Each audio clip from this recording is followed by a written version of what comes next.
Today is April 16th, 2025, and I'm back in Louisville, Kentucky to see the wonderful Kristen Miller. When I was here in October of last year for a different Books on the Bed interview, I was still able to spend a few hours with Kristen talking over coffee, and that conversation confirmed everything I thought about Kristen and the work she does, and the fact that we were going to get along just great. And so I've been eagerly awaiting this official Books on the Bed conversation to do and share with you. And I'm excited about this for two distinct reasons. First of all, Kristen is the executive director and editor-in-chief of one of the dopest indie presses in the world, Saraband Books. And if you haven't read any titles from Saraband, then you need to get your life right. Take this opportunity to do so. You could literally go to their website, close your eyes, and start clicking. And it doesn't matter what book you come upon. It's going to be awesome. And the reason I so deeply admire Kristen and Saraband Books, everybody that's been involved with it from the beginning, is in a literary world where the big five publishing houses are so risk averse and so obsessed with sameness. Saraband is a haven for artists who want to take risks and really write something, create something that is their own, that's actually going to excite them. They're not going to have to benchmark against what else is hot in the streets. We already know, because they're all going to be the same book. Whatever gets hot, they're trying to find an author that can write something that feels like that.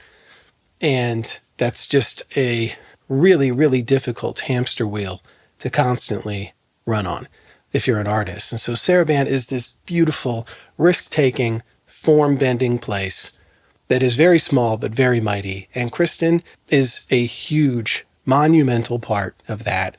And it is one of those places that we need to survive, help keep alive at all costs. And a big part of doing that is buying the books and donating to Saraband, whatever you can do. But I'm telling you, if you haven't read those titles, please do it. The second reason that I'm so excited to be with Kristen today is she is a translator and a translation nerd at that. Her whole backstory about becoming a translator is incredible, and I know we'll talk about that. But she's translated 2 books from French to English, poetry books that are incredible. And it's a joy to see someone be so excited about something that you haven't spent a lot of time thinking about in life. And so Kristen has definitely helped me explore more translated works and become more interested in and excited about that just because of her own excitement. So yeah, needless to say, Kristen is one of the most interesting people that I've been able to meet so far through this work, and I hope we stay friends for a really long time, and I'll support her and her crew at Saraband in whatever ways that I can, and I hope I get more Saraband authors involved in this project. That would be really cool to start, maybe do a whole season with them. But Kristen and I also share roots in Dayton, Ohio. And anybody that knows me knows that despite the fact that I fled Ohio at the first opportunity to go to Michigan, it's still cool when you can connect with people that understand where you're from. And we share a lot of places that we've either lived or love to visit. And so I'm just delighted to be back here in Louisville with Kristen on a lovely morning, talking about books and Saraband and connecting with a great human, just being together. It doesn't get much better than this. So now I'm going to head over to Kristen's place and have what will no doubt be one of my favorite conversations ever. You're listening to Books on the Bed, where I travel through the country asking our hosts, if I came to your town and stayed at your house, what books would you put on my bed? Each host will share 6 books for me to carry with me on the journey of my life. And I'm here to share those books with you. As we go, we're building a digital library with every book put on every bed across the country. And who knows, maybe someday, the world. We are trying to share as many diverse stories as possible to part a curtain between us and bring us closer to each other. We hope these books and conversations make a meaningful difference in your life. Thank you for listening and being with us on this journey. Sweet. I'm excited about your books. Oh. I'm excited to talk about them. Because you're such a unique person for this project for me. How so? Well, you are the person that inspired me to read translated text. Ah. And that's kind of embarrassing as a bookseller and like someone who's read a lot, that you don't have any history reading translated text. And you're that's not introduced to it till you're introduced to it, I feel. I mean, like, I was in grad school. I'll talk about it, actually. Oh, I'm sure. Minute, we have to. I was in grad school before I started considering translation as a thing at all.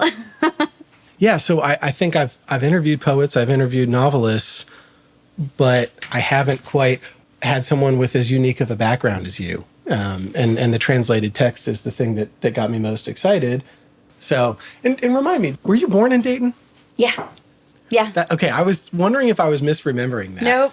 Yeah, we had a lot of experiences in common. Yeah, it was, so, and then California and New Mexico as well. So I was just like, it was one of those things where I was like, I don't know why I felt like we'd get along. But you just seemed like a really curious, interesting person to me. I'm not good with French pronunciations. Sometimes I'm not either. But I read both of your translated texts. Oh my God, thank you. Heating the Indoors and Spawn. Mm-hmm. Holy shit. Those books were incredible. They're very cool. I was like, I kept going back to poems. Like, I kept rereading them because they were astonishing. Yeah, I think it's so cool that you got to do that. And the origins of it, which I will ask about, because I think that's an important story about what happens when you just follow your curiosity and in your free time. I love talking about that. But I want to say, like, I think we talked about this for hours. Like, I actually forgot that, we spent quite a lot of time together in that coffee shop. It was very easy. It's true. I think like 2.5 hours went by or more. Well, I just have a lot of respect for you. Not just because of, the writing and the translating, but, I love Sarabande books. And you do an important job. And I hope that people realize that, because obviously we're in a time where literature and the arts are under threat all angles. I have to beat that drum every day, I feel like. But I just want you to know you have a lot of people supporting you, including Naomi Shihab Nye, putting on for one of your books. That's awesome. But that's as you know, exciting. I start every episode with gifts, and it's no different for you. Because I want to thank you for your work. Oh my God. And being a friend now.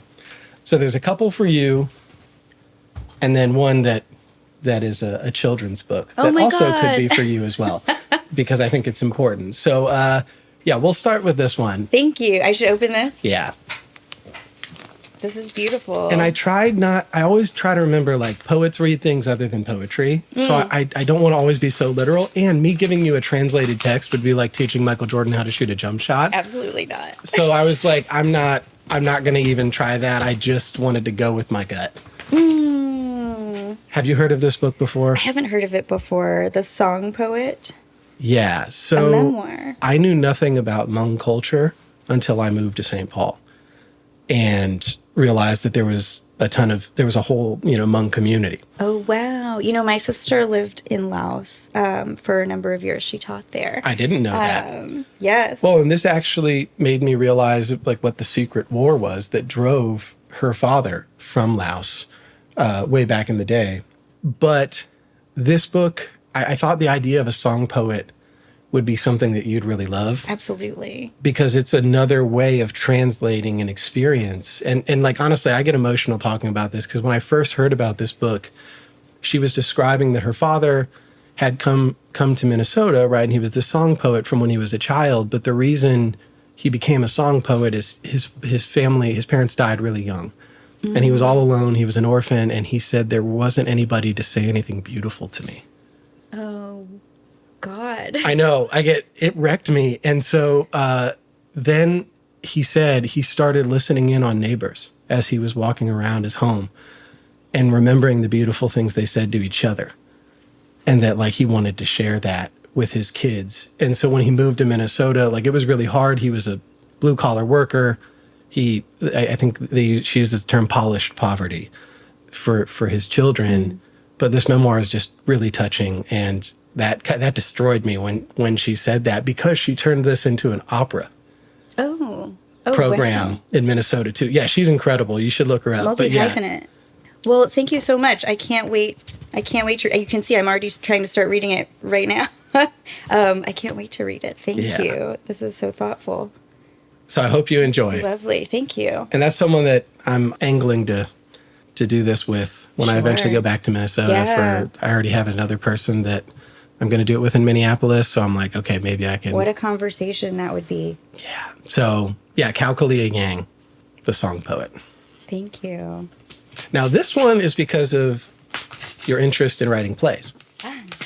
And people who take risks with the format of their books. Daughters of Chaos. Oh, it's got a blurb by Kelly Link. I love it. And I saw Kelly's book on your bookshelf up there. Absolutely. So she's a major arcana writer. She didn't quite make the final 6, but she would if it was, Yeah. She could easily have. And I feel like this, that thread, like Jen, I believe, is one of the most unheralded writers currently alive.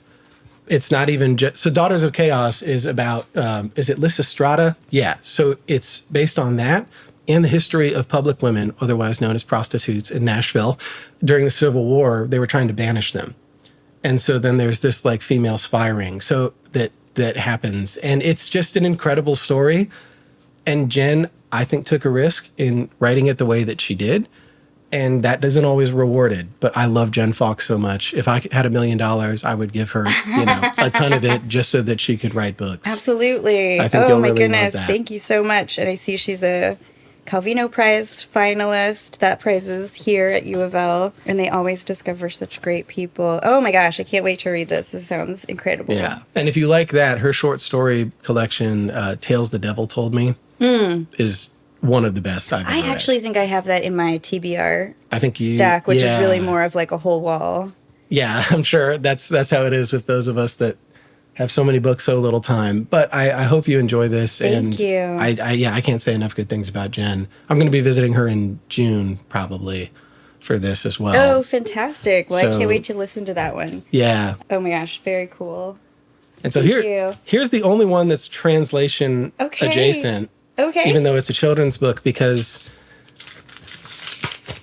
there was a time before I moved to Western North Carolina that I didn't appreciate the history of the Cherokee people. And so now living just a few miles away from Cherokee, the syllabary has such an important history. Isn't that such a cool and unique thing? I remember when I first learned about it, and I feel like the concept immediately clicked with me. This is before I became a translator. How to efficiently transform a language that's never been written into written form. And I knew you'd appreciate this. Yes, absolutely. It's been a while since I've thought and read about it. But oh my gosh! And this is like it. Yeah, wow. It's the real deal. And I want people to always have more books for their children. Oh my gosh. That's important to me. I always see cool kids' books come through the bookshop, and so I try to send out as much as I can to friends with young children. Thank you so much. Alon is going to love this. Well, and I think one of the reasons I was so excited to talk to you, as I mentioned, is because the, introduction to reading translations or getting more excited about. It's not that I wasn't aware that they were there. I just hadn't done it. I watch movies in different languages all the time, and I love it. I never do dubs because I want to hear, absolutely. if I'm watching a foreign film, I want to know. Yeah, the sound matters. And just hearing your backstory of how you accidentally got to translation purely because of a stop in a used bookstore. Yes. And reading this poetry book that you said, you know what, I'm going to do this for fun on my own. And I think there's a huge lesson. I'm a big proponent of, all of this came out of I met everybody because I just tried. I just was doing it for fun. And then, it just keeps going. And I think that your story is one that hopefully could inspire people to not only translate maybe, for fun, but just follow their own interests, Yes. regardless of if it's a job. So can you talk about Yes. how you got to translating, because it is such a fascinating story? Absolutely. So when I talk about my books in a moment, reading Calvino was my first sort of moment of waking up to the idea of translation as an artistic practice, as a creative practice. And that was several years before I was traveling in Quebec, in Montreal, and I was traveling alone. I just took a day trip up from where I was visiting friends in Vermont and went to some of my favorite spots, including a bakery, including a bar, and including a bookstore. And now, embarrassingly, the name is escaping me. I think it might be Le Quartier, but it's a used bookstore there on Mount Royal Street in Montreal. And I was heading to a writing residency in a few weeks and was looking for a project. And it popped into my head that if I picked up a book of poetry written in French, then maybe it would be an interesting wake-up exercise for my brain while on that writing. It was my first writing residency, and I was, approaching it with a lot of anticipation and, a feeling of great responsibility to, use this time and space and, beautiful environment. It was here in Kentucky at a nature preserve. And so I was, really working overdrive. How can I do something special and unique with the time? So I picked up Mary's book Frayet, which I later translated to Spawn, from the shelf of this used bookstore. I was drawn to the cover. La Pouplade is the French publisher there in Quebec, and they do these really beautiful editions. The texture of the cover is really like this lovely, linen feel, and the design is really cool and minimalist. And I opened it, and it was like a magnet. I mean, seeing her work on the page, seeing how minimalist it was and how distilled and how much white space, even before beginning to read in the moment, the appearance of it on the page was a very a tractor beam. Yeah, that's a good way to put it. And I flipped to a page somewhere in there and read the first lines of one of her poems that begins Lécher la surface de l'eau avec la langue que je ne parle pas, which translates to lick the skin of the water with a tongue I don't speak. And oh, so good. Not to use the cliched top of my head came off, right? But it was a very a very singular experience to read that line about a tactile experience with a language you don't speak, in a language I didn't speak, wasn't my first language. So, I mean, that sealed it for me. I bought the book. I took it with me on the residency. I intended to translate a poem each morning as a sort of initiating exercise into my writing day. I found I could not transition away from translation. In fact, I translated a draft of the entire book on that residency, and it was my first experience going through every step of doing that. And if for anyone who has translated, you know what I mean. The rabbit holes you can get sucked into, the internet research, fact-finding, the stories you uncover about the origins of words and the nuances between not just, words in the source language, but in the target language. I was learning as much about English as I was about, Marie's particular style of Québécois French. And I had never experienced anything like it. It was absolutely addictive.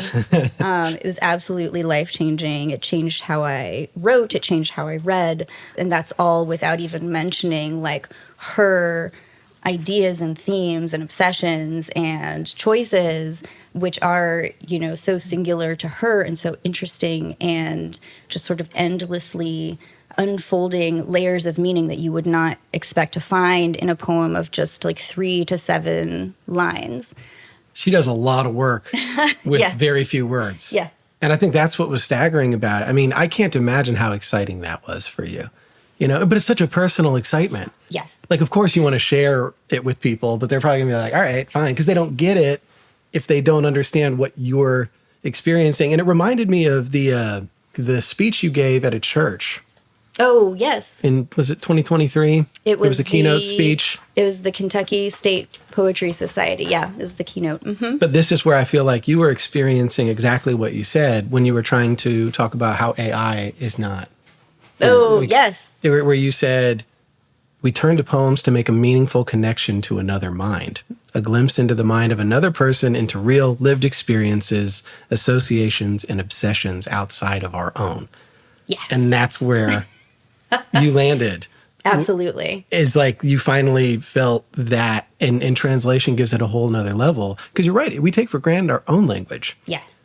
How many people who speak English think about the words that we use and where they come from and why we... So then you're doing this with two, and I think that there was knowledge of languages give you more of everything. Isn't that a great quotation? I love that. That's not my quotation. Yeah, Laura Esther Wolfson, Words Without Borders. But it felt like you found that everything. Yes, that's exactly right. It's exactly right. And I think that that's why a lot of people are drawn to writing, not just translation, but to writing more generally, is because there is a version of that process of dehabituation and kind of like allowing the things you've become so accustomed to that you say without thinking, or, like descriptors you use without interrogating them. Like once you begin crafting, you interrogate everything and you defamiliarize yourself with language. And in that way, your own home language becomes a foreign language to you, right? And I feel like for some people that could be unsettling. I think I think it is. And I think it's also for many people, like that's the pleasure of writing, is treating your own language like an alien tongue and finding a way to re-enter it and make meaning. Well, and how cool that you got that from someone that, because you hadn't read any of Murray's poems. At that time, no. Before and I didn't know of her at all. So think about the impact one poet had. I mean, I underlined this. You said, I'm filled with, like years later, when you did the translation, I'm filled with that same old impulse to relentlessly message everyone I know. Look at this, listen to this. And you said, just like I knew it 7 years ago, I know Guy will be an important poet to many readers for many reasons, that you'll find a place in some young poet's major arcana, as she has for me. For me, it's that her work made me a translator.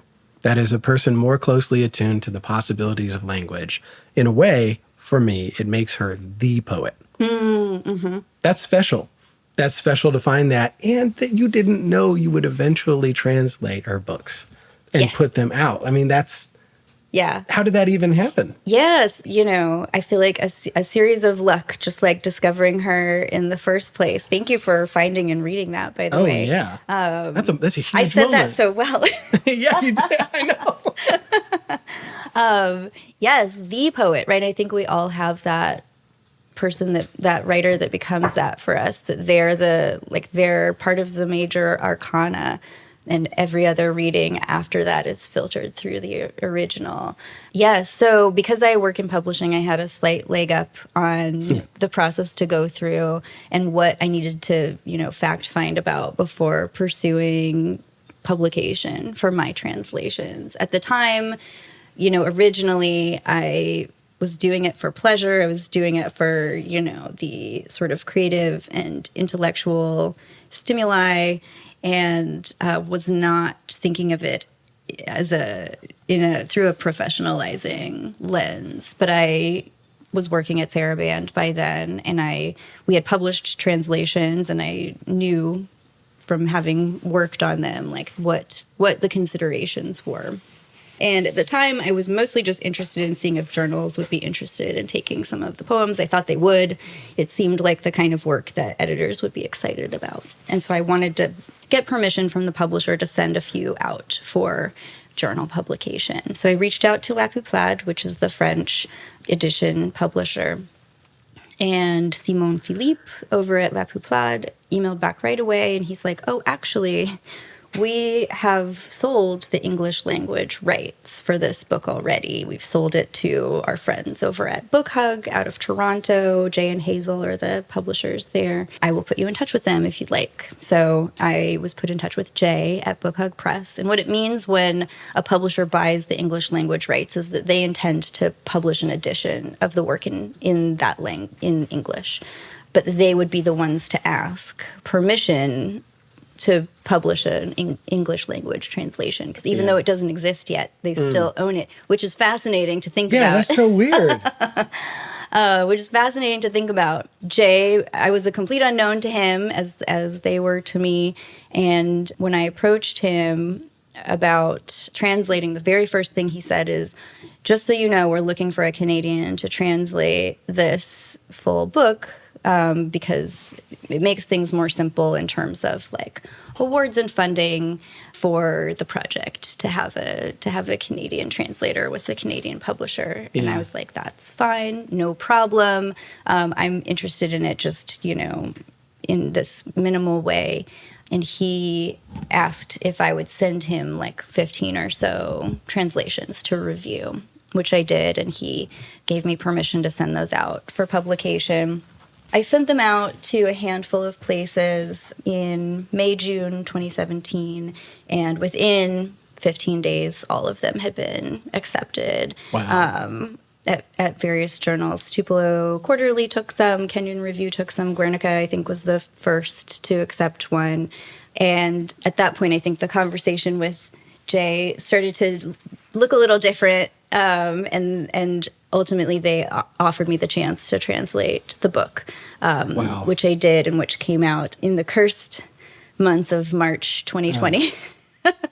I've met like a staggering amount of people that released something in March 2020 or April 2020. At Saraband, musicians, writers. It's like, oh my gosh. It was such a black hole in some ways. At Saraband, we called them our 4 poets of the apocalypse. Oh yeah, I remember reading that. But it was just a strange time. Nothing looked the way you planned or expected, but also there was this sort of like organic community that did some really lovely things for one another in the limited way that we could, starting reading series with their, Zoom reading series with their friends and various other initiatives that like took off and were wildly popular and well attended because what else were we doing? Yeah. And I think just like now, in some ways, April 2025, people are looking for small ways to be kind and take care of the things that are most important at a time that a lot of the things we care about are being torn down and shattered. Yeah, defunded. I think, one of the poems that is very short, but I remind myself of every day, I have it on a piece of paper, is from Naomi. She have nigh, and it's be brave. Small things still matter most. Because we feel completely powerless. But I just think of how beautiful it is that poems, like reading poems can change an entire perception of a day or even a life at this point. And so part of keeping people motivated to do those little things and be kind and build community is sharing art. I've said this before, the importance of what we do as people working in literature has never been theoretical to me. I understand the importance during any time of human history of protecting and upholding the ideas, the art that we want to make it to the next generation of readers. Yeah. But I think even still, I don't think I'm alone in the realization that things I thought were not fragile any longer are still quite fragile. And I know that a lot of people knew that already. But I think a lot of folks share that experience with me right now of realizing things, realizing certain things that we care about, certain values, certain cultural institutions and artifacts are more fragile and more in need of care and protection and than ever before. Well, and I think it's important that whether it's those of us that actually work in the world of books or other art forms or environmentalism, it can't just be that we only support our own efforts.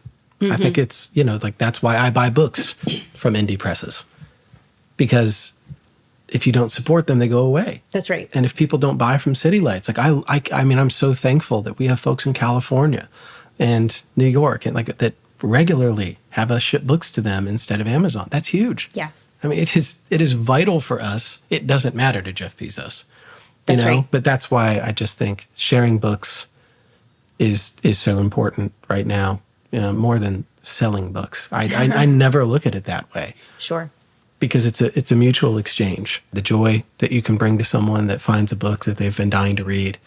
Or I just shared a new book with someone yesterday that comes in quite regularly. And, you leave those experiences feeling like the things you do matter. And it does change lives. The way in which books make their way more secretly and magically into the world, completely apart from that system, is, I think, the thing that obsesses me with literature as an art form specifically. The way that a book won't have received, a lot of the big reviews or the big awards or gotten on lists and will still become this like somehow cult favorite that is mentioned every other breath at some conference or some festival years and decades later, and will have influenced a generation of writers in a particular way. Yeah. And the joy of finding friends who share a similar love of a book or an author that not a lot of other people do. Yes. That's Yes. really special. Yes. And to be honest, it's like, I think we've had over 150 books shared on Books on the Bed. And that's low because of the fact that we might talk about 70 books in a conversation that is centered on 6 just because things come up. So like, let's just say hundreds of books, there's hardly any overlap. Even the people that have overlapped have not been like internationally or nationally renowned authors, but a lot of these books, like I was with Anne Pancake in West Virginia, only Anne Pancake would have picked those 6 books, right? Sure. And that's what I love is only you would pick this set together. This combination, I think, certainly. But I cannot stand when people only read based on lists. And so if people can share these stories, it's really cool when I see people that come into City Lights say, oh, I listened to this episode with Natachi and I bought these books. Yes. Yeah. That's the goal. Well, we can turn to the stack of books here. Okay, cool. We're a full hour and 15 minutes in. Oh my gosh. I didn't realize. Of course we are. It happens every time. So what do you want to start with? So I want to start with Calvino because I must. Calvino is a bright star in my, in my constellation of writers. He's a major arcana writer for me. And this book, 6 Memos for the Next Millennium, is special to me for 2 reasons, and is one of the books I recommend most frequently to everyone I meet who's a writer. And I'm always surprised that this is one of his lesser-known works because it is a collection of essays on craft. And I feel like with the interest in craft, interest in writing craft among writers, that this isn't one of those books that is like a core text for It's more not, is people. it? And I find that I'm always surprised to learn that it's not.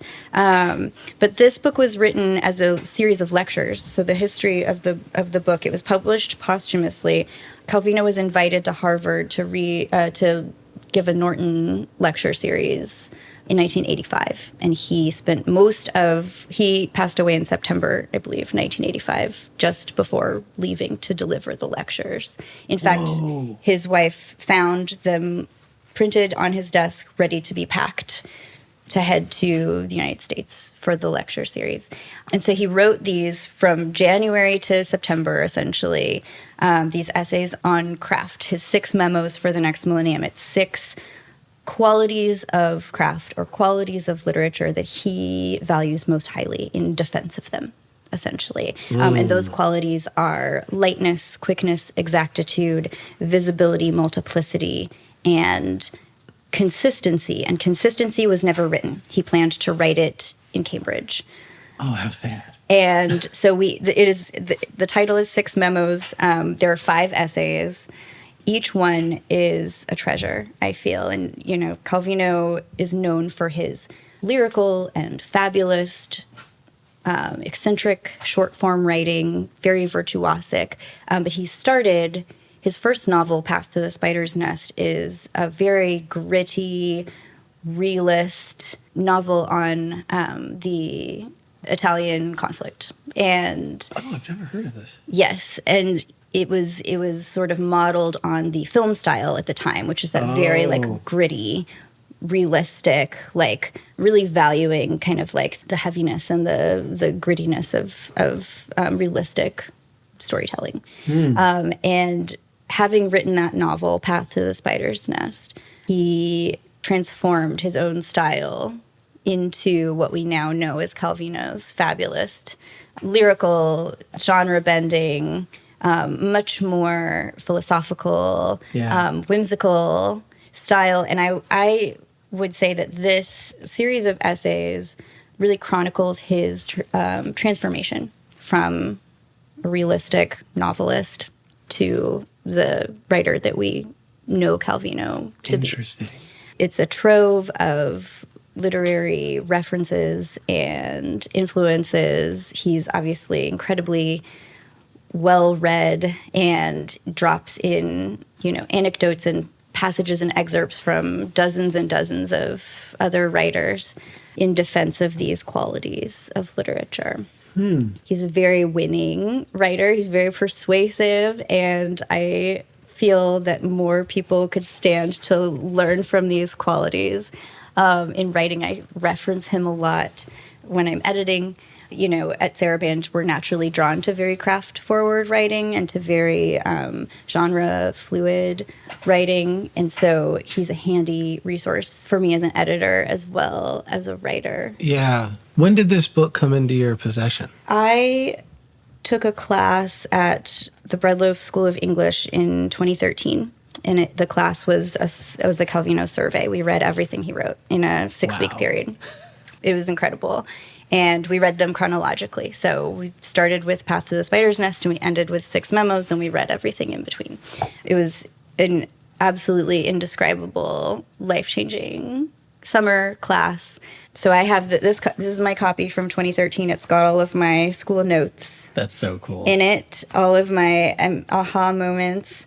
I connected immediately with the way he found, what he found value in and why. And the way in which his process became, as a writer, was sort of distilled. You can't talk about what you value in literature without sort of unpacking your own process and the way you approach a piece of writing. And so you related to the way he was describing it for himself? Yes, absolutely. I think when he describes his dislike for the opposite of those things, right? His dislike for weightiness in writing in preference of lightness, a light touch, making swift connections, not belaboring, not over-explaining, allowing small things to do their work. There's a passage in Quickness that I wanted to read. Oh, please do. Yeah, I was wondering if there was something that could. I know. I need to give you an illustration. And like I said, he will reference other works of literature to sort of illustrate what he's describing. This is in the second essay, Quickness. It's the closing anecdote. And he says, I began this lecture by telling a story. Let me end it with another story, this time Chinese. Among Zhuang Tzu's many skills, he was an expert draftsman. The king asked him to draw a crab. Zhuang Tzu replied that he needed 5 years, a country house, and 12 servants. 5 years later, the drawing was still not begun. I need another 5 years, said Zhuang Tzu. The king granted them. At the end of these 10 years, Zhuang Tzu took up his brush, and in an instant, with a single stroke, he drew a crab. The most perfect crab ever seen. Wow.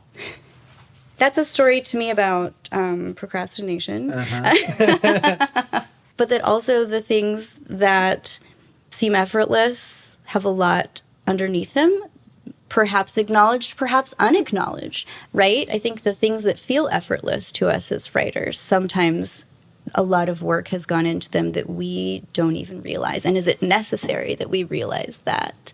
For me, I think a barrier to writing is that I feel like it should feel as hard as important and hard as I want it to be on the other side. Ooh. And so I will freight my process with all of these rules and all of these practices and trying to like make the work look like I think the type of work should be to produce the thing. And this reminds me that it can look like ease and it can happen swiftly. And sometimes the thing you do in a brush stroke is the most perfect crab ever drawn.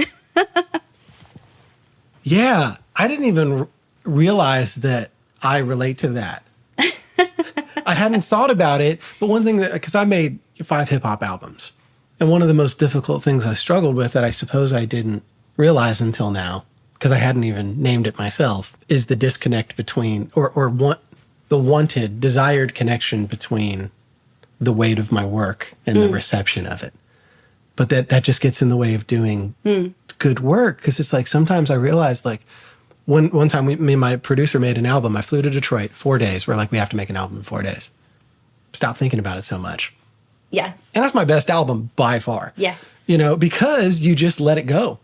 And the whole process was just like, he's making a beat, he does the drums, then does a loop, and then I'm writing as he's making a beat. And that completely changed how I do anything creative at this point. Stop laboring and then like wanting people to know you labored. I don't know. Like, right? Yes. That maybe there is something about just ease. It makes me think of the Annie Dillard story in A Writing Life about the photographer, right? Who kept trying to submit the same photograph over and over. And I don't know if it was an editor or somebody was like, why do you keep sending this? And he said, I had to climb a mountain to get it. But it wasn't a good photograph. Exactly. And so we can become so attached to the effort over the work. You can. I feel like that one little. I mean, it's a really good example of how one little illustration can take your brain in a lot of directions about craft, about practice, about your relationship to process and product. But I can see how this would be important for you as an editor, like it informs. And when I find an author who's already read this book, I know that we can start our conversation like several miles down the road. Right? Oh, yeah, that's probably a relief. Yes. So this paired with, I used to also assign this book when I taught creative writing to undergraduates. At Louisville? Yeah. I would assign pieces of this in addition to an essay by Kate Bernheimer, who is the founder of the Fairy Tale Review. In her essay, Fairy Tale is Form, Form is Fairy Tale. She references Calvino, she references a number of authors, but makes a similar argument about craft and the fabulist form that I think is very illuminating, especially for the type of work that I hope to do, the type of work that writers I often find myself working with hope to do. And it's not prescriptive for every type of writing, but it is a little prescriptive for a certain type of writing. Yeah. And it's a very useful text to return to. I've started using the term kairotic occasion because my English professor used to use that at Michigan. Actually, probably in 2013 or 2012 is when I heard that. But that like sometimes there are moments that are just right. Something happens and it feels right. And for you to take that class and now have, that's a kairotic moment, right? Absolutely. It's some things feel like fate even while they're happening, and even more so in retrospect. And what's 6 weeks to a life, you could say? Right. I mean, it could be a lot. Right. A small period of time has had a really important influence on.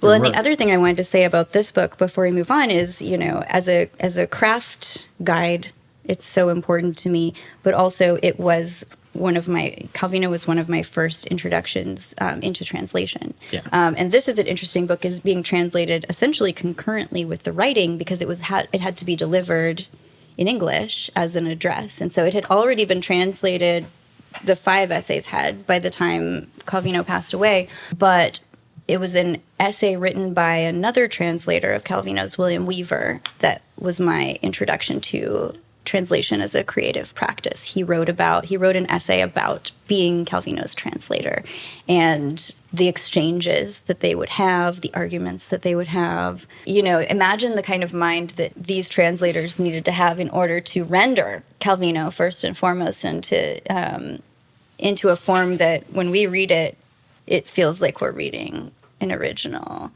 Also, the kind of mind that would go, to mix my metaphors, toe-to-toe with Calvino, who was very particular even about translations into languages he did not know as well. I think one of the anecdotes from the essay, if I'm not mistaking, is an argument over the term feedback loop. And Calvino was apparently obsessed with both the idea and the phrase in English of the feedback loop. And if you read Calvino, his imagery is all about things that kind of grow exponentially in relationship to how many times they revolve or like how many times they reverse on themselves. Interesting. Palomar has that, one of its essays on the waves, and the narrator just kind of like goes into a trance thinking about the overlapping quality of waves.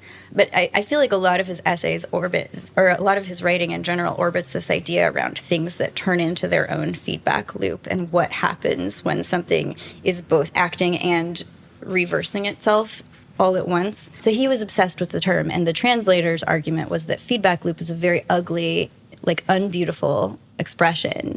It has to be used sparingly. And Calvino had used like many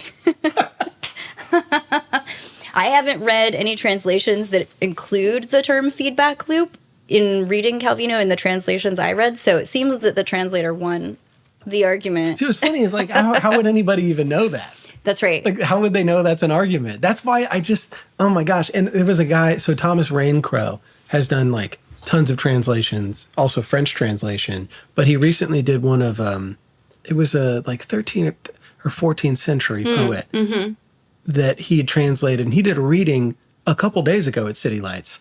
And so it just felt like everything was leading up to this moment of talking about translation, because I wouldn't have even thought about, he said he was reading one of Robert Bly's translations of this book, and he was like, well, I would want something a little different, so let me give it a try. And he just said it so nonchalantly, and I was like, really? You can just do that? And so then he published his own, because he's like, oh, I would want to shake it up a little bit. But it's cool to know now, or at least even consider how these conversations go on between translator and writer, and that you've done this as well, so you have an even deeper appreciation. It's the translator's job to pick every single word. Grey Wolf has a really cool volume where they do like side-by-side comparisons of like 3 translations of a text. Wow. It's in a really cool format too. Like it opens up very wide so you can see all of them in front of you. That's cool. And I think just the existence of that is a challenge to assumptions about what translation is and what it can be and how much choice is involved as well. My whole life, really, for many years, was you just translate it. Right. One to one. It's an automatic, yes, exactly. And that's I think that's most people. But then the more you learn about language, and cinema taught me this more than anything. Well, it's not here because it's not published yet, but I have to plug a forthcoming Saraband book. Please do. From my good friend Katrine Jensen, called Ancient Algorithms, which is a collaborative, experimental project of intentional mistranslation in which a poem is taken and retranslated and purposefully mistranslated between a pair of poets back and forth. That's each awesome. one adding a new set of rules for the next version. It's a whole volume of these, paired projects. And see, this is what I love saying. I love this. I hope it becomes a classic core text of translation classes, because heck yeah, everyone doing it was having so much fun. It has the virtuosity that I love to see in works where somebody's excited about what they're doing and their ideas are generating new ideas.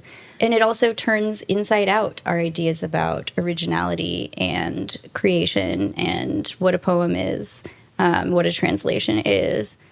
So that's coming out this fall. Oh, that's Look exciting. for it from Sarah Band. Yeah, we'll have to get it. I just saw the at City cover. Lights. It's real good. Sweet. Oh, I can't wait. Oh, well, that's a great start. So We've finished our first book. what's number 2? Ooh.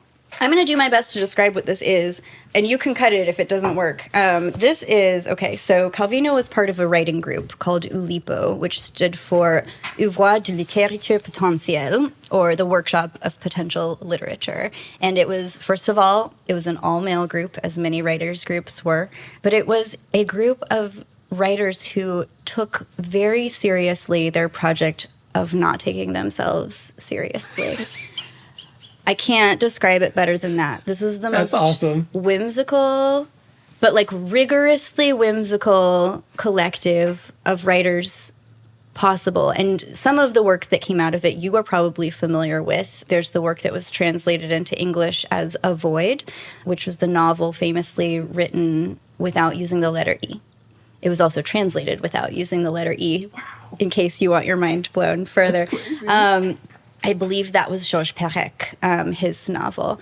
And so he was a member of this group, but they had a manifesto that they wrote for Oulipo all about how if you could create the right rule or the right exercise, you would create the possibility for 100 million poems just using that one exercise. And so they were obsessed with this idea of, it was almost like a algorithmic idea that if they could, that the creative process was in the rule making, it was in the exercise creation, and it was the cent mille meilleurs des poèmes, create 100 million poems from one exercise, and each one of them had a different permutation of like how they were twisting and warping and transforming craft to try to open the door for like an infinite number of potential poems. So this littérature potentielle, it was all about potential literature and trying to bring that into the world through craft exercises. How have I never heard of this? This is nuts. It's my favorite. This is why I came here. This is exactly why I came here. And all of their work is very, like if work could be described as poems that you read where the explanation is longer than the poem. That's the entire, that's every work that came out of this group, including this one, which was a Christmas present from my partner last year. And I actually just discovered there's handwriting in it, which I'll show you in a second. I had to look at it. Which I'll show you in a second. But the title is Moder Gusrem. It's French, Moder Gusrem, and it translates to Moder, which is words of the hours, and Gusrem, which is root and branch, is how the author says it's translated. But what it really is, when you say it properly in French, which I will struggle to do, it's Moder Gusrem, Mother Goose rhymes. And it is taking Mother Goose nursery rhymes and translating them phonetically into French, and then translating, and then creating a series of footnotes describing what the poem meant in this translated French nonsense. Because it's solely based on the sound of the words in English translating to the same sounds in French. I'm so jealous of how fun this must have been. I was going to say, this is author. like an amazing book. The subtitle is discovered, edited, and annotated by Louise Dantin van Rooten, which is a pen name. This is a fabricated author. But the idea is that he discovered these translations and created this annotated edition. You can see how seriously he takes himself on the back cover here. I'm going to have to take a picture of that before I go. So I would say, like, this is on the spectrum of things that bring me delight in literature. This is on the far end of absurd, right? Like, this tickles my puzzling brain. And, everything I do or try to do is aimed at this far, bright pinpoint on the horizon. I could spend all day just reading you selections from this, but there's an index of first lines in the very back, and that's where I found this handwriting from a previous owner who went through and decoded what each of the nursery rhymes were. So you have here, Un petit dumpty is Humpty Dumpty, Old King Cole, et Diddle Diddle. This is incredible. And then, yes, if you turn to the individual poem, you can see the French sonic translation of the Mother Goose rhyme. And then the footnote, which describes this fabricated French poem very seriously, very academically, in terms of like the context and the history and the layers of meaning and the cultural intersections. The poet reveals his feelings quite clearly against the elite. He finds their elegance disgusting and their red clothing with a high nap stiff and uncomfortable. It's just a treasure, and I feel so lucky to have this edition, which is, I don't believe a first edition, but a really early one. What a great gift. My mind's blown right now. Find a partner who gets you. Yeah, oh, truly. There is nothing better than a great gift giver. Yes. You feel so seen, yeah, right? Like I would say I have a lot of them in my life, and I try to be that. Working in a bookstore, I'm always thinking of books. People pop into my mind. I had a list of like 25 that I was deciding with you. Oh, wow. Because there's so many different ways. Of course. Who you are, at least who you seem to me, could go. I mean, you're a true bookseller at heart. If you are, like matching works to personas. Well, because then it gets down to was there something from Dayton that could be like some obscure...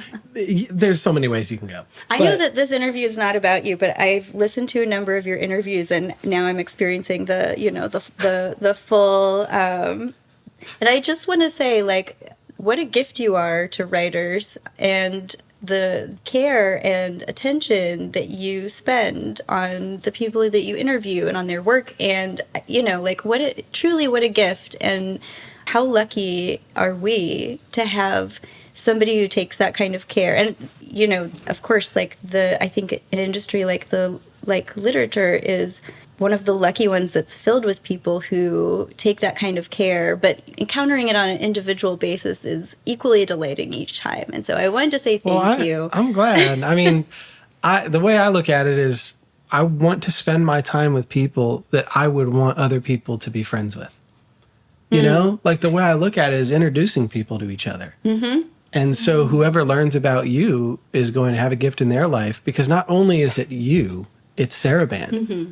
And any of the books that you share, you create these webs of relationships. And so, I mean, I appreciate that, but it's easy because you all excite me. It is easy to get up in the morning when you have all of these people that are out there. And honestly, it kind of hurts when you think about it. It's so beautiful, and how many people have been so generous with me. Like I don't work for NPR. I don't have the backing of literary agencies.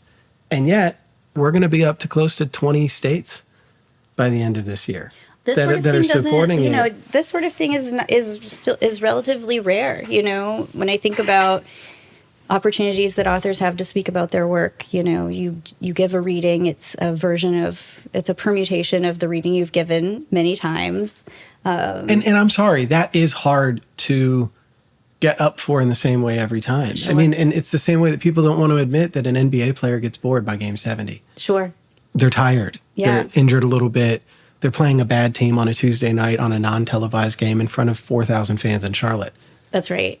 They don't care about as much about that game. And you answer versions of the same questions. And I think, like, what a joy to be able to not talk about myself and my writing. Although I think I'm probably doing plenty of that. But to be able to, like, point the lens outward. Exactly. Yes. These do reflect who you are. And that's why it was such a cool concept. I know for a fact, I could say more than half of the people that have done this wouldn't have done it if it was solely about them. Oh, sure. Yeah. Because people say, you asked them to put books of theirs on the bed or writing of theirs. I'm like, no, God, no. Because I just know that there are a lot of writers that's not how they think about the world, is through them. Mm-hmm. But that's capitalism brain. That's right. Is that most authors are surprised that I'm not asking them to sell themselves. Right. But also, why would I travel the country for that? That's already out there. That's right. People talk about their writing process on so many interviews, like written or podcast or readings. And to me, I'm like, what's beautiful about this is the dimensions that you can access of a life. Yes. It's like who you are, what you love, that your partner is a great gift giver, like all, your child, and how you have relationship between all these people in reading.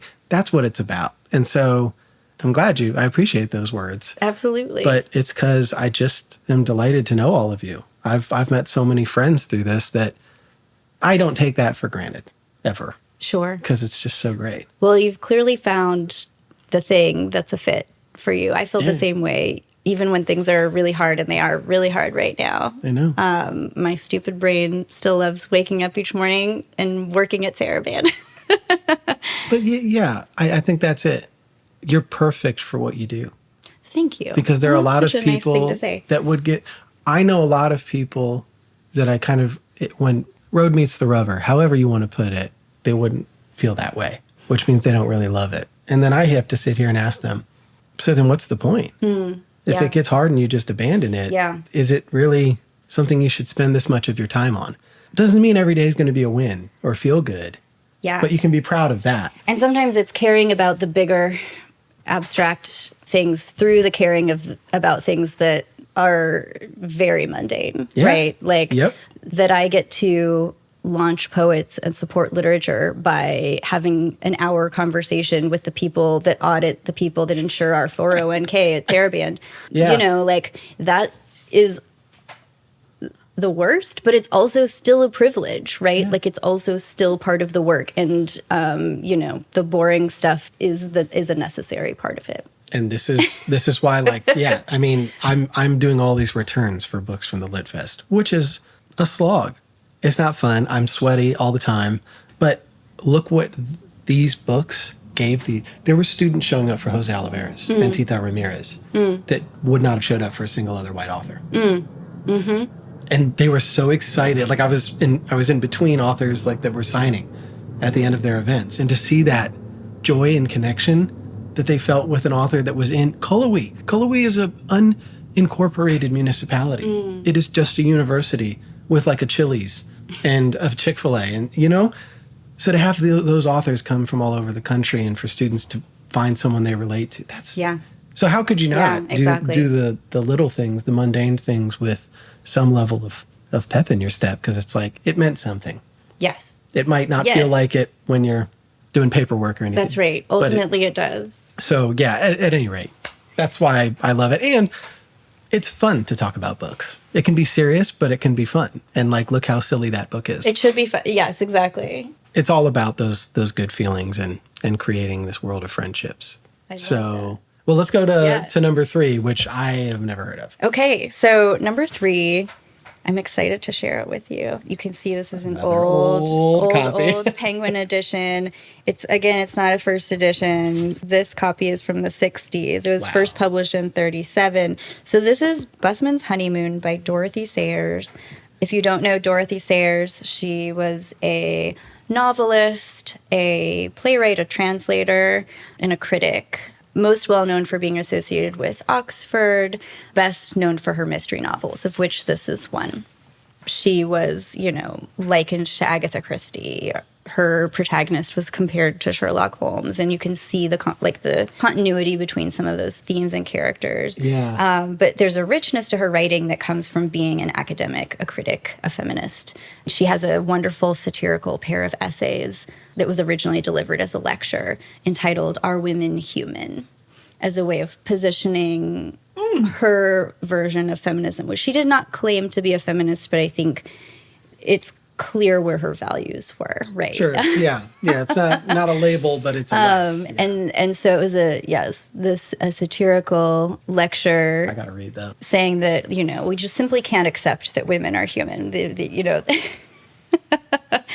Truly just a wonderful writer. She's also the co-founder of a literary society at Oxford that eventually became the Inklings, to which C.S. Lewis and J.R. Tolkien and others belong. And she was friends with those writers. They shared writing back and forth with one another. You can see the influences back and forth. See, I am not up on literary societies, clearly. I don't know about any of these alliances. This is a little bit of a niche one, but I find, and I'm not a mystery reader. Yeah, I was going to say, this seems like I don't like to pretend that I know what anyone's going to pick, but I love surprises. I would say I'm not a mystery reader, except I read every one of her novels at least once a year. Like, this is what I'm reading when I'm not reading to exercise my brain, I just fill the rest of the gaps in with this. Like, I read these to fall asleep each night, which sounds bad, but it's because they're so familiar, and I don't, at this point, like, nothing is a page turner about it any longer. Right. But the writing is so good. And it's such a restful, for some reason, like, these books, her novels, mystery novels around her Lord Peter Wimsey detective character, are just a really, like, restful place for my mind. But I picked this one. This is the last novel she wrote. And it's sort of the conclusion of a love story arc. But I picked it especially because it was originally written and performed as a play before it was a novel. Of course it was. And now that I am, the eminent scholar on Dorothy Sayers' mystery novels and am, like, have memorized all of her works word for word, I love this one so much because of what's different about it, like, what's subtly different about it. It's completely entwined with the fact that it was written as a play. So it is a very bottle episode.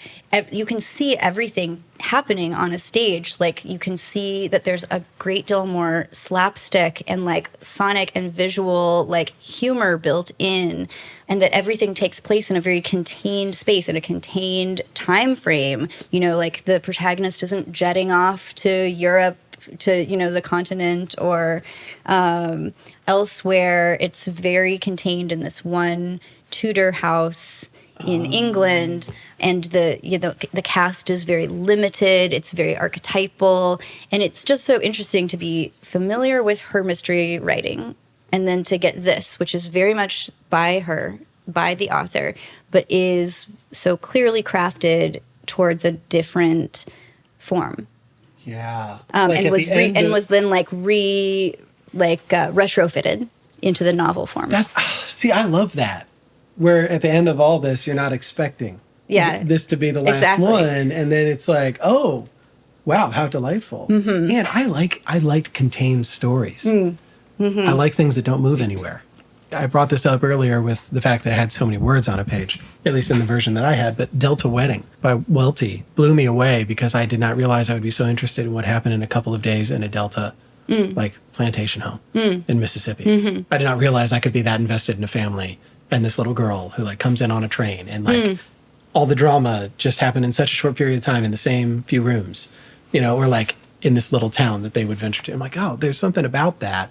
Yes. Where it's a whole big world in this little world. Theater is so catalyzing, and that's where I got my start as a writer, too, with a playwriting class in undergrad. And so I always feel really close to work that is written for theater or is written with the theater in mind. Or there was a whole publishing house for a little while that specialized in publishing unproducible plays. So, like, works that for whatever reason, like, could not fit the constraints of the theater. Wow. Which I thought was fascinating as an exercise. But that's why I love this one. It, you can see it sort of interacting with some of the conventional British stage plays of the time as well, and the sort of, like, expectations of that an audience would bring to that sort of thing. Like the risque things are a little there, and there's a kind of an arsenic and old lace quality to it.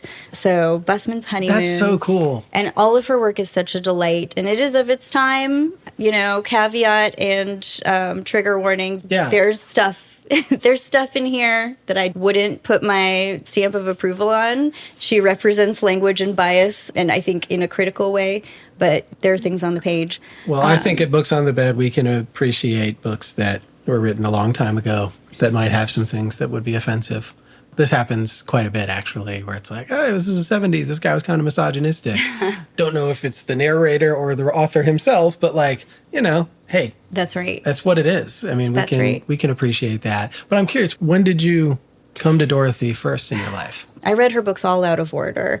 It was a combination of three people, two people who, from completely different parts of my life, with completely different backgrounds. One of them was a woman, a friend of mine, who is a seminary student here in town at the Presbyterian Seminary, and one of them a professor of mine, an old English literature professor of mine in grad school. Both recommended Gaudy Night by Dorothy Sayers as this kind of pay-in love letter to Oxford.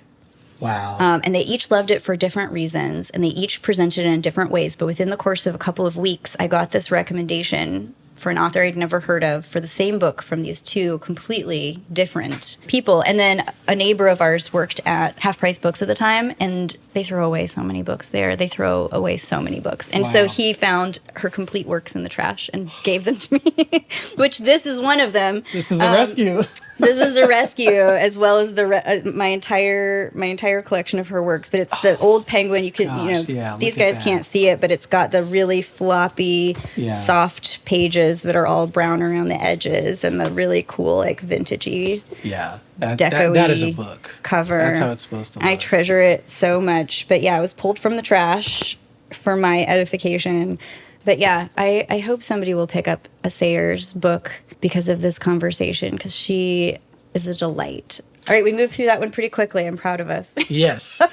Okay. So this one is, I'm curious about this. Yeah. Because of her recent I haven't successful book. I haven't read it. So this is Miranda July. This is No One Belongs Here More Than You, her slim short story collection. I haven't read past The First Bad Man.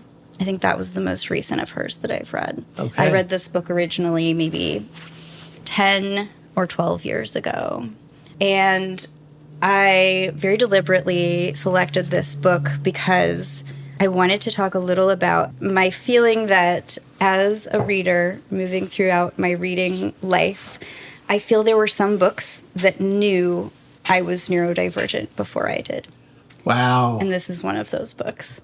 And I can't really explain it any less abstractly than that. But when I read this book, among others, by Miranda July, what I found in her writing, and I want to give a big caveat that I don't know Miranda July, and I am not making any assumptions about her as a person. Okay.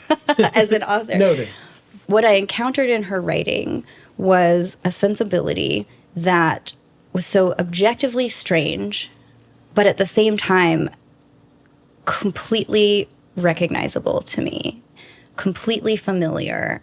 One in which my brain, one of the first times, felt completely at home within the mechanics of another brain. Wow.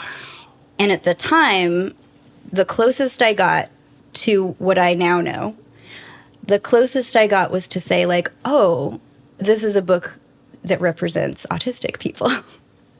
And I didn't make any further connections than that. And again, I don't make assumptions about what she intended here, but that's where describing my experience as a reader, that's immediately where my brain went. It's like, and I didn't have the word neurodivergent at the time, or I would have used it, is that this is a book that represents neurodivergence.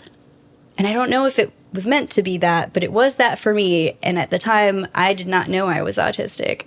I spent all of my childhood and most of my adulthood not knowing that. But many years later now, returning and seeing this book and realizing that aha moment that I almost had in reading these representations and reading these characters and entering the minds of people who think very divergently. Yeah. I feel like this book knew I was autistic before I did. Wow. Shit, that's deep. Sorry. No, but like, what an important, but it's a kairotic moment, but unknown. Right. It was like, it was a delayed, I don't even know. Yeah, it's true. How do you describe that? Yeah. A feeling of recognition that you don't even know what that means. Yeah. Until. And I could name it in the characters for a decade before I knew it in myself. So could you explain a character maybe that has these traits? You don't have to, but I'm just curious I certainly can. It won't be less weird than what I just described. That's okay. One unifying quality of a lot of her stories is that the characters, the narrators or protagonists, find themselves in a lot of parasocial, what we would now name as parasocial relationships. So like strong, unexplainable, magnetic bonds with people they have no business feeling bonded to. Yeah. And sort of the unraveling of what happens. The opening story is a woman who falls in love in a strange way. It's always in a strange way. Falls in love with her downstairs neighbor in a strange way, and then experiences him having a heart attack right next to her, and she goes inside to try to get help and then finds herself caught in a whirlwind of her own thoughts and goes into sort of a trance-like state and ends up just like wandering out and like laying down and taking a nap next to him. And I can't explain it any better than that. The second story, No, this is good. Majesty, is a woman who has a phobia of earthquakes, who works at a nonprofit that helps prepare people for earthquakes. But most of the story is involved in her describing her profound infatuation with the then teenage Prince William. Whoa. And it develops a little bit of her very strange, very divergent relationship with her sister as well. Miranda July's writing is unlike anything I had ever read to that point and really have ever read since. And it's not as though I've thought the same thoughts or had the same experiences as her characters, but the way in which the author moves their minds through these encounters and situations, it felt so profoundly relatable. Wow. And I can't even say it better than that. Yeah. Hey, sometimes that's all that needs to be said. And I think that, too, just like only 1 or 2% of the population is neurodivergent, probably only 1 or 2% of the population would have that same experience. Yeah. I would guess. I think most people know her as like an off-puttingly strange writer. And I think off-puttingly strange is actually like a core quality of being autistic, of being an undiagnosed autistic female child. Yeah. Wow. But here's the thing. These are important books because, and I don't know if we talked about this when we first met.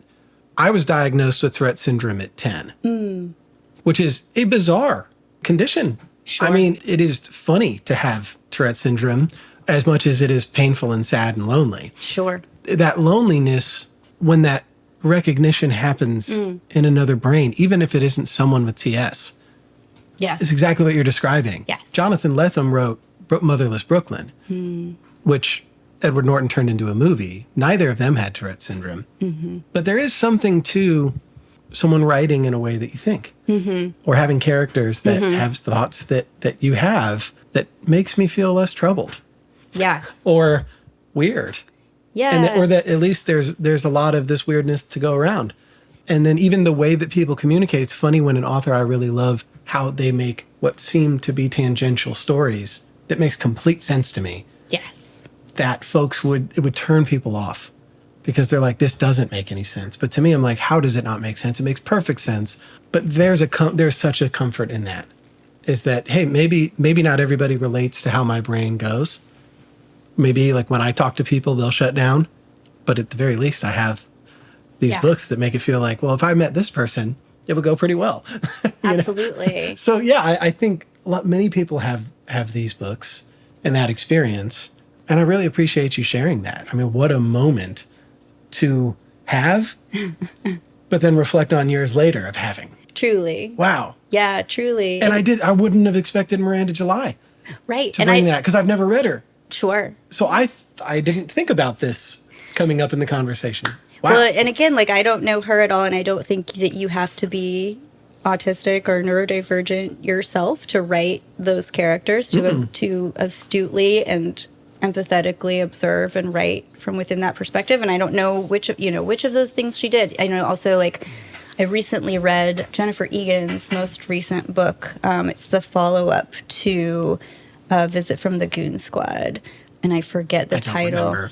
But there's an autistic character in there that, again, I read that book before I was diagnosed and felt like such a strong pull towards that character, and like I was like weeping. I listened to the audio version. Wow. I was like weeping at times, like relating to this person, not making the connection again. Yeah, you can't, it's an unknowable. To myself. And so like the last 2 years, the two years has been sort of this unpacking of things that I've known in some ways for decades, but not had a shelf to put it on. Wow. So anyway, returning to a book like this one and others, and you can see I actually, apparently I took this on a trip with me.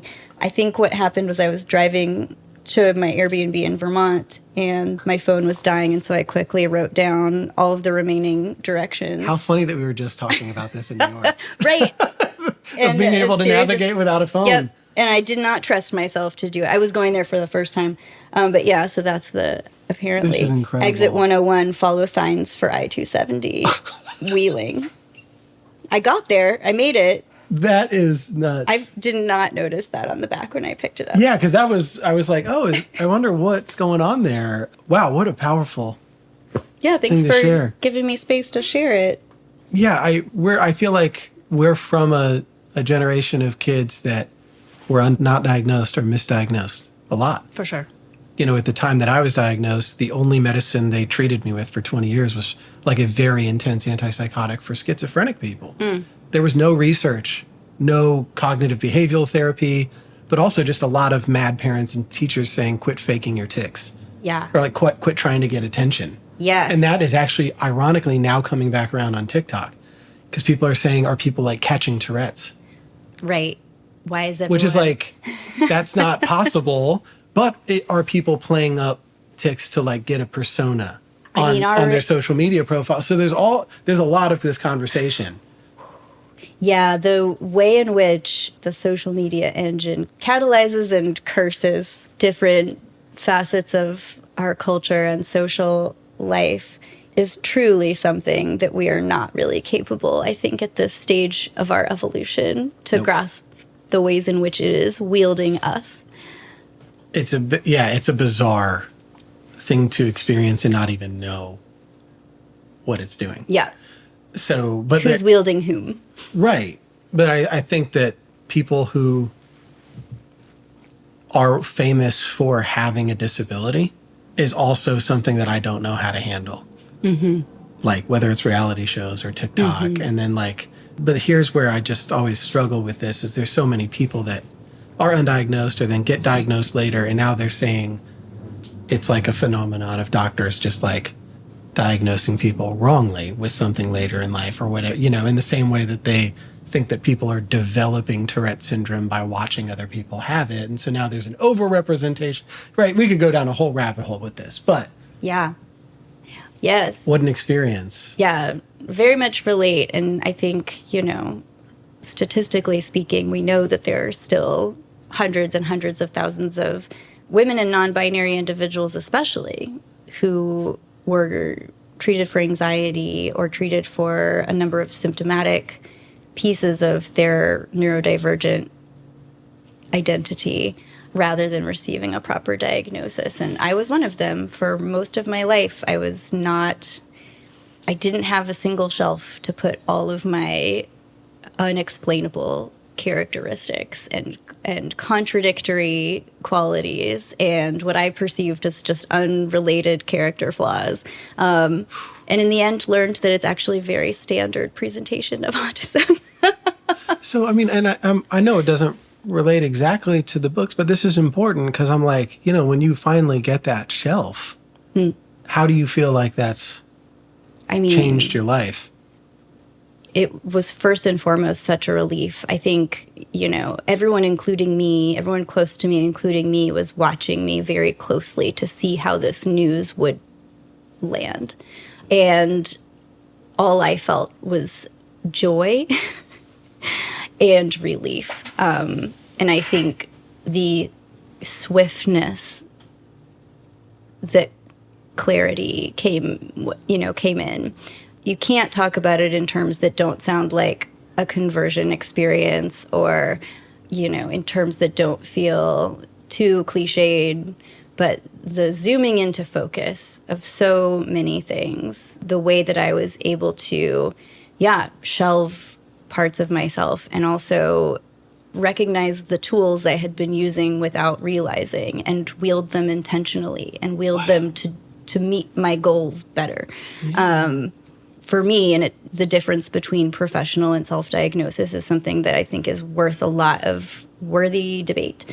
But for me, having that to hold on to was so profound, both, relationally, professionally, creatively. Yeah. Being able to look back on my past selves with empathy rather than frustration, the frustration that I felt from everyone around me as a child, but with acceptance and with recognition and seeing myself correctly was so profound.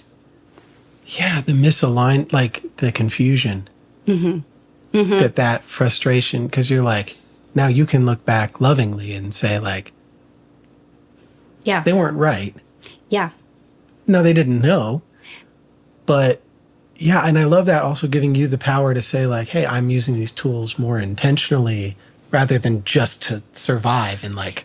That's right. Yeah, so there's something about that actually, because you think, oh, well, hey, you were using them anyway. It's different when That's you right. are accidentally using them than intention. Like anything in life, it's better when you live a life that's intentional. Yes. That where your moves make sense to you as opposed to like, I'm just reacting to all these things around me.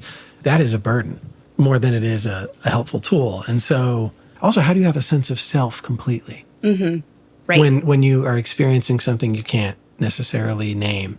Yes. Yeah, this makes a lot of sense. I think you've nailed it exactly. And it's that everything that felt fragmentary, everything that felt disconnected suddenly shared a connection.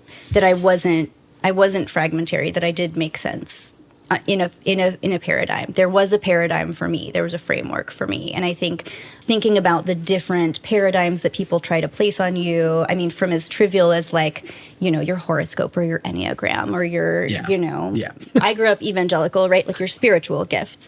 Those paradigms and the way that I never felt like, either I felt like I just could not relate to a love language, those just weren't for me, or that I always felt that the one I connected with most was the worst one. Oh, God. Yeah. The one that felt most like an alien or the most like a robot, and being able to have a sympathetic framework to view myself through. This wasn't supposed to be what this podcast was about. But that's the point. It's about whatever it is. Yeah. I really appreciate this. And thank you for sharing. It's my pleasure. Because this is revelatory for me about you. It's how people get to know each other, though. Yeah. And I know a lot of people can relate to this. Sure. Yes. So it's important to share these experiences because, and especially as women, this has been a thing in the Tourette community as well. Girls are severely underdiagnosed compared to boys. Everyone says, why are so many young boys have Tourette syndrome? Well, it's not that that many more have it. Yes. It's how the medical field treats women, even as children, and that extends far beyond disability. I mean, you read about women getting hospitalized for just postpartum depression. Yes. And not that long ago. So there's a whole medical story here that is very old and something that is at play. That's exactly right. Literally right here with you in your life. And that's important to talk about. That's exactly right. Yes. And I think it extends so much further than medical diagnoses. And it's the mutually destructive relationship between how women are socialized to be and what compensating tools people who are gendered as women by society develop to fit those roles, to remain safe. The high masking tendencies, I imagine, for Tourette's in the same way as autism, and the toll that sort of high masking behavior takes over time. It's punishing. I mean, and borderline crippling, depending on how often you have to do it. Yes. Yes. So absolutely. Yeah. Well, I don't speak about this all the time, but I always feel like when I do, I had to obviously encounter versions of myself many times from many sources before the little question mark finally went up in my mind. And I hope this reaches somebody who shares that experience. I think it will. I think it will. Anyone that I meet that can relate to that, I'll share it with too. Yeah. So, gosh. Well, thank you for bringing that up. And absolutely. How do we transition out of this? we just do, We go to a new book and a different story, but they're all equally important. Yeah, perfect. And so, well, this is it's sort of the water I'm always swimming in now. So it's hard for me to not infuse that, infuse the idea of being a divergent brain into all of my preferences and all of the things I'm drawn to. And it is who you are. they, like what unifies these things. But I'm going to do these two books together. I hope this isn't cheating. They're linked in my mind in a way. And the two books I'm holding are Madeline is Sleeping by Sarah Shinlian Bynum and Adverbs by Daniel Handler, both fiction. Madeline is Sleeping is a novel. It's called a novel, but it is like an early version of that linked short story collection or linked vignette collection that forms a larger narrative. And Daniel Handler's Adverbs is also a linked short story collection, not in a way that develops a larger narrative, perhaps, but in that the characters bump into and out of different stories into each other, into dreams dreamed by other characters. I want to say like books or games read by other characters. It transcends a lot of the, assumed boundaries of fiction. I love books like that. And both are an absolute delight at the line level. Both are books in which you can feel the author's delight at their own genius. Yeah. Which like I said before, like that sort of thing is very intoxicating for me to read when I can feel that sense of excitement and surprise that a writer is feeling and the leaps that they are making, even if they are carefully crafted and edited, which I know that they are. I feel like a quality of that sense of surprise and discovery remains. These books, for me, bookend a period of my life that began with the end of undergrad for me and ends with the beginning of grad school. And it was a 3-year period when I worked as a barista and did not have a lot of bandwidth for anything or direction creatively. I found Madeline is Sleeping in a library while I was traveling. I was in Chicago with a group from college and picked it up and read a couple of stories or a couple of the little vignettes and was absolutely transfixed, fell in love immediately, didn't check the book out because I wasn't from Chicago, and then did not pick the book up again until 3 years later. Didn't go looking for it until 3 years later. 3 years. And it was, I don't know why, except that was a really fallow period for me, both as a reader and a writer and a creative and a person with energy. And when I picked this book up again, it was when I was heading back to grad school in 2009. I went looking for it. I went looking for the books that made me love reading, to read them again before I went back to school. And this was one of those books. And Adverbs, I picked up in a coffee shop here in Louisville in 2008. And I read it cover to cover. And again, just found it absolutely magnetic and intoxicating and not like anything I had read prior to that time.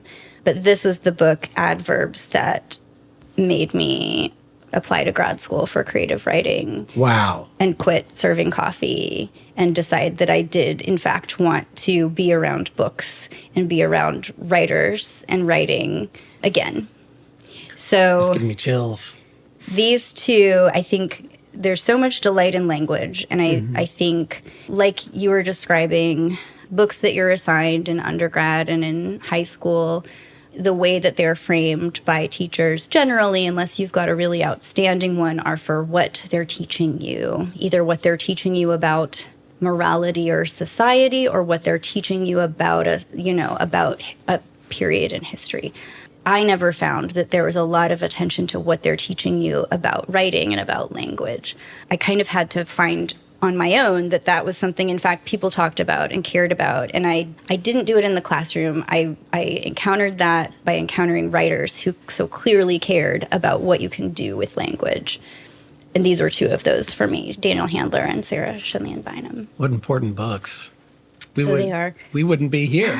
That's right. If it wasn't for these, it seems. I had the chance to tell Daniel Handler that story. I love when that happens. Oh. And I think, in characteristic style, he was very self-deprecating. But I also feel like, what a burden to lay on a person. Yeah. To tell them that they're the reason. But he was lovely about it. Where did you get to meet him? So we email from time to time. He blurbs often our books for Saraband That's cool. and is a donor. Yeah. And he himself is such a lovely, like, generous persona in the literary world, both with his finances and with his, words of affirmation for our writers. So Yeah. I love the chance to connect with him when I can, and he has been so kind to Saraband. That's so awesome. Like, similar to your translation, Yes, you just never know what's going to come down the line. that's right. So you just followed it. That's right. And you're like, yeah, hey, let's quit making coffee, go to grad school. I mean, these are big moments. They seem, to the outside world, sure. I mean, so many people apply to grad school. But there's a million reasons why people do it and what motivates them to do it. I love hearing those things. Yeah. I love that you shared that and you got to meet Daniel and have that relationship. Yes. Well, and then I was, what were you No, go ahead. I was at Sewanee last summer. I was invited to do like a workshop and reading, and Sarah was there. And so Are you kidding? I also got to track her down and tell her how important her work was to me. And the first thing she said is like, I love Saraband so much. And so, Look at so this. to know that like we're mutual fangirls of one another's work That's so cool. I treasure it. But yes, it's the reason that I do this job every day for little money and little things sometimes is it puts me alongside people that started as my heroes, right? As my icons. And it gives me the chance to make a meaningful contribution in the same field. And there's just no replacement for that. Well, and to think now, like, who knows where you talk and there's like a 20-year-old who doesn't know how they can make their way into the world of literature, and they might say down the line, it was Kristen. You know? I hope so. I intentionally try to put myself in front of young students, undergraduate students, especially because I did not have a person like that for me when I was in my 20s. I did not have a person who could point out a real, true path to walk to get towards what I wanted to do. And those things don't come easily or necessarily naturally. It's If ever. a occluded, mysterious road. Yeah. And it took me a long time to figure it out, but it's explainable. Totally. You can demystify it. And I really love when I get the chance to talk to a group of students and tell them how you can do it the traditional way, or even more so, what I really love to tell groups of young writers and young, eager literary citizens is nothing is stopping you from starting your thing. Nothing is stopping you from founding something and distilling and crystallizing the thing that you want to be a part of and creating it yourself and sharing it with others. And in fact, that is what literature needs right now. We don't need more consolidation. We don't need more people moving through the usual channels to the same ends. We need proliferation. And as presses are closing, as university programs are closing, as the constraints become more and more difficult for independent places to make it, we need a proliferation of new ones, of people who are passionate and hungry and community-oriented and and what we need to cheering for one another. That's it. And to be honest, I think what I look for in these relationships that I build through books on the bed is I've never sat down across from someone that I don't think I'm going to like. And I refuse to do it. And in fact, I could probably interview a good dozen or so authors that I wouldn't like. But because when I look at, like, again, the generosity comes from wanting to share something and it not being directly tied to how it benefits you professionally. Because I think what deadens culture and literature in particular is treating it like a Walmart. That's right. Like, books are not, you can have a business and still build community and it not be all about dollars and cents or like your image. There's nothing worse than someone who creates art that is all about their image. Because then I'm like, well, so then it's not you. And I don't love it. And it doesn't mean you don't have to have a public image. No, but it's when it's constantly centered around self and that, like, what does it get me or who are you to me? And when it begins to, as we were talking about earlier, when it becomes a confinement and it points towards sameness and consolidation and fitting within a brand rather than messiness and organic growth and proliferation and the things that don't fit, don't make sense, are weird. At what point are you serving your brand? Yeah, it's a difficult thing, but also the point that you made, whatever you want to do or create has to be something before it is anything. It has to exist. So to have the courage to start and not be perfect or not be known, like, what? That's insane. I mean, people start playing basketball when they're 7 and they don't know they're going to be Kevin Durant or LeBron James. So we need people to use that creative energy and just go with it instead of picking whatever thing they're going to fit into. I'm sure you've met a lot of people like this. I have to do something that matches this. Why? Right. Because now it kills any idea that you really actually had. And now it's all just about benchmarking. If one more person says that to me, I swear to God, I'm going to throw a fit. But yes, this is what I mean. I think you're a great model for how to build a life that is true and honest. That's an amazing compliment. And but so many of you, like I used to work with students. My whole life has been gathering these different examples, especially people that have a different life than I do, different identities that you can always use to show young people you can make your own way. It might not be standard, it might not be fruitful right away, and it might not ever get you rich, but like, what do you want to do? There's people that have done it. And, Yes. Are you looking for the shortest distance between 2 points, or are you looking to do something singular?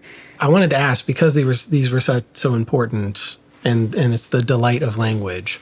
Is there any passage or lines that would be a good way to help people understand why this, even if it's just one of them, why they excited you? I wonder if I can find this quickly. There's an image in here. All of these stories are titled with adverbs. And the thesis statement, the sort of cheeky thesis statement behind this book, this is Adverbs by Daniel Handler, is that it's a collection of stories about love.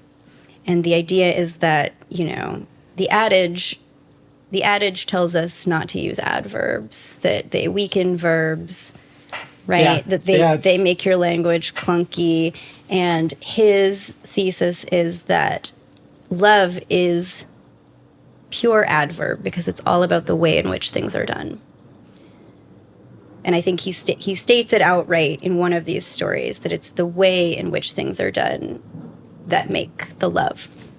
This is a story in which the main character is dead, and his ghost is listening to people passing by him in the park talking, and he is thinking back on certain things from his life, and he goes and reconnects with, I think, a girl he knew in school. And then at the end, or close to it, there's the most beautiful image. Okay, so first of all, I just want to highlight one line, which I think is so perfect. So it opens with people discovering this body in a park, and the body being found zipped up and taken away. Hank's life was over. He kept his eyes closed, slowly figuring it out and wondering how it would go, surprised that, given that we all wonder it, a bright light, or what, surprising that you would have to wait to find out like anything else. And then there's a paragraph that's one sentence, and it's an interval here, nearly indescribable. It happened. Hank got up while the morgue guy was signing a piece of paper. He saw his own body lying on the thing, but to tell you the truth, he wasn't that interested. One thing I love about Daniel Handler is he is not precious. And if there's an indescribable interval, he will say, there's an indescribable interval here, and he'll leave the rest of it. Yeah. And I think that there's an audacity afforded to white male writers that's been afforded to them much longer than to anybody else. It's something that I like to try to embrace in my own writing when I'm feeling a little bit like I'm pushing a boundary or I'm being audacious. It makes some good shit. But this is that. And even though it sort of represents a disparity in who's been allowed to write what, it's still a delight to encounter. It's still a delight to see this sort of like, I don't want to say carelessness because it's so intentional, but like not preciousness. Yeah. Also, I just saw his body on the thing. Yes. So exactly. I love when people say, just make something so they don't try to find a word for it. It's just a thing. Yes. So then, okay, I found my passage, and Yes. Remembering that this is a story about a ghost, a story about what happens after you die, if anything, and how it's not what you expected. People did not see him, and so he grew hungry.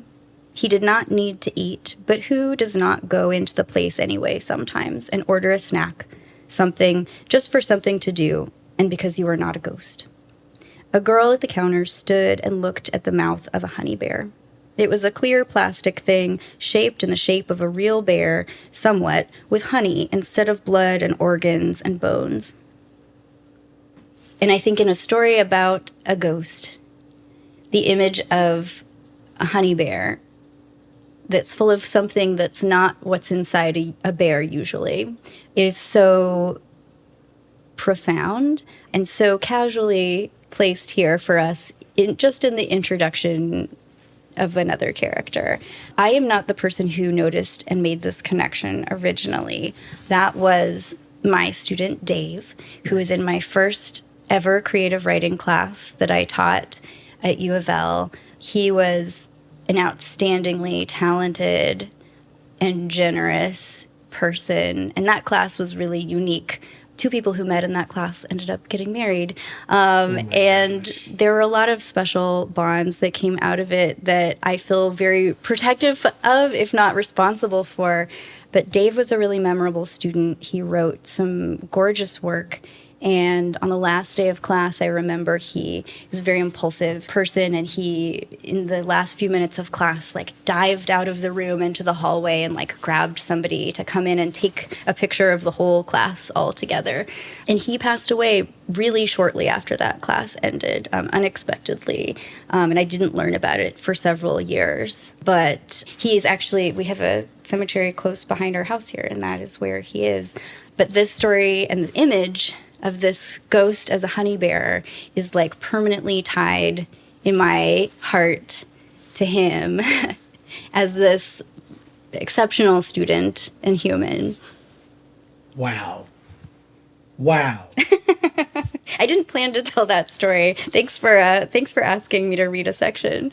Well, and like, gosh, Daniel, look at all what has happened since you read that book. Like, Yes. You went to grad school. Yep.